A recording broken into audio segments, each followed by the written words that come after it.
Niranjan, as per the research that we've done, let's also tell our viewers how this vaccine is expected to work. Now, the Sputnik V in the body to defend itself against the infection with SARS-CoV-2 virus. The virus will use the protein on its outer surface called spike proteins to enter the body's cells and cause. So the virus that uses the SARS-CoV-2, which causes coronavirus, the Sputnik V vaccine with the use of two other viruses will be injected into the body, which will help in producing natural defenses, that is antibodies and T cells against the protein spike of SARS-CoV-2. And once a vaccinated person comes into contact with SARS-CoV-2, the immune system will recognize the spike protein on the virus, that is on the SARS-CoV-2, and will be prepared to attack it with the help of antibodies and T cells, which will come together and work and to kill the SARS-CoV-2 virus. So this is what we have gathered right now. This is the information this is the research that has been done on this vaccine so far. Also getting a quick check to our viewers about the efficacy of this vaccine. This vaccine is believed to be 91.6% efficacious, which has the highest efficacy rate as of now, because Covishield, which the AstraZeneca vaccine manufactured in collaboration with Serum Institute of India, the efficacy of that vaccine is 90%. It's 90% efficacious, whereas Covaxin, the Indian-made vaccine manufactured and developed by Bharat Biotech, is 81% efficacious. So, if you go to see this vaccine, Sputnik V, is the most efficacious vaccine among the three. And in fact, what reports had come out a few days back, we are also expected to get 5 more vaccines by October. So now, if Sputnik V is one of the 5 vaccines that was in the list, once Sputnik V comes, we will have 4 more in the pipeline, which is Johnson & Johnson vaccine, Novavax. The research and the trials of Novavax have already begun in Pune's Serum Institute of India.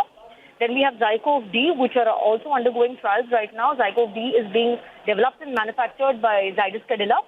And the last vaccine, which is undergoing trials and which is undergoing research, is Bharat Biotech intranasal vaccine, which is also known as BBV154. So these are the information. This is the information that we've gathered in our newsroom here as we cover this, as we have this broadcast. Shravan, I'm tossing back to you because I believe there are some more reactions coming into this story. Yeah. Dr. Hemant Thakkar is joining us on the phone line. Dr. Thakkar, good afternoon. Your response to Sputnik V, that's Sputnik V vaccine of Russia getting the approvals in India for emergency use. So I think it's a wonderful thing, and it's very timely. Just when people are trying to draw the cloud of unavailability into our country, if we get the nod which we have of the Sputnik vaccine, it will add to our armamentarium. And from the data that I have seen, I have not seen all the data, from what I know, the efficacy is quoted to be as high as 85%. So that means we have... It's 91. They claim 91, doctor. They claim 91. I don't know, but these are numbers, yeah. So it is certainly very efficacious. So with Covaxin, Serum Institute of India's Covishield and Sputnik, these 3 will go a long way in trying to meet our requirements. And of course, there are a few others in the pipeline as and when they come. But at least this will provide a lot of succor and aid to people who have been waiting patiently for their turn. Dr. Thakkar, for speaking to Republic TV. Welcome move. Another expert telling us on Republic TV, Dr. Agarwal. Dr. Agarwal, who is the president of the Confederation of Medical Associations in Asia and Oceania region, joining us on the phone line. Dr. Agarwal, your response to another vaccine getting approval, that's third vaccine in India to get approval. Very good news for the country. It's a time because we needed the 3rd dose, because every time people were talking about that there is a shortage of the vaccine. And the very fact the Prime Minister started the Tika reverse, it was clear when he started the Tika festival. So it was very obvious that another vaccine is coming, because in one side people were talking about shortage, we needed one more vaccine to come. Now, this Sputnik vaccine will replace the Johnson and Johnson because it has AD26 virus, which is half the this has AD26 and AD5 virus. So this probably will have better results than even Covishield. That's my personal opinion. Thank you, Dr. Agarwal, for speaking to Republic TV. So, that's the response, Shravan, that you see across the medical fraternity.